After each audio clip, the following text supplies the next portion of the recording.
मौका पाकर रूही और नहार चुपके से उनके कमरे में घुस जाते हैं। दोनों की नजर हर कोने पर होती है। उन्हें उम्मीद है कि कोई ऐसा सबूत मिल जाए जिससे वे अपनी प्रॉपर्टी फिर से अपने नाम करवा सकें। काफी देर तक तलाश करने के बाद अचानक उनकी नजर एक बड़ी सी पटरी पर पड़ती है। शक होने पर वे उसे खोलते हैं और अंदर से एक कागज निकालते हैं।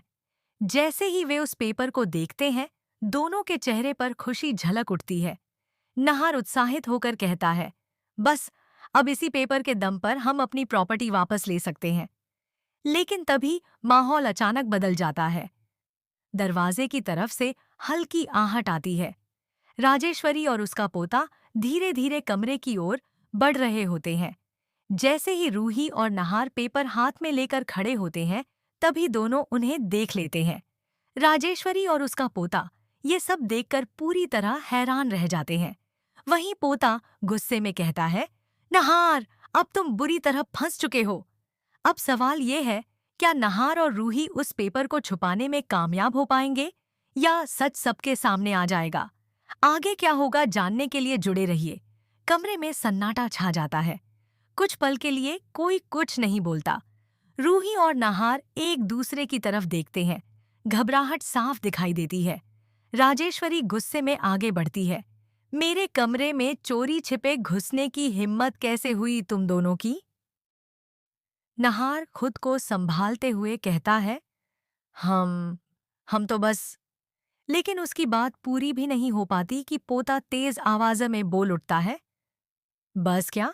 सच बोलो नहार, तुम्हारे हाथ में जो पेपर है वो क्या है? रूही तुरंत समझ जाती है कि अब स्थिति बिगड़ सकती है।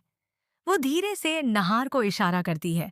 नहार चालाकी से पेपर को पीछे की तरफ मोड़कर अपनी जैकेट में छुपाने की कोशिश करता है। राजेश्वरी की तेज नजर इस हरकत को पकड़ लेती है। रुको! वो जोर से चिल्लाती है, वो पेपर मुझे दो, अभी के अभी। कमरे का माहौल तनाव से भर जाता है। नहार एक कदम पीछे हटता है। ये पेपर अब हमारे काम का है और सच सामने आएगा। पोता गुस्से में उसकी तरफ बढ़ता है। तुम्हें लगता है तुम इससे बच जाओगे? वो कागज तुम्हारे हाथ में ज्यादा देर नहीं रहेगा। जैसे ही पोता नहार के करीब आता है, अचानक लाइट झपकती है और एक पल के लिए पूरा कमरा अंधेरे में डूब जाता है। अंधेरे का फायदा उठाकर रूही जल्दी से नहार से पेपर लेकर कहीं छुपा देती है। लाइट वापस आती है। सबकी नजरें तुरंत नहार के हाथों पर जाती हैं, लेकिन पेपर गायब है। राजेश्वरी हैरान होकर कहती है, वो कागज कहाँ गया? नहार भी चौंकने का नाटक करता है। कौन सा पेपर?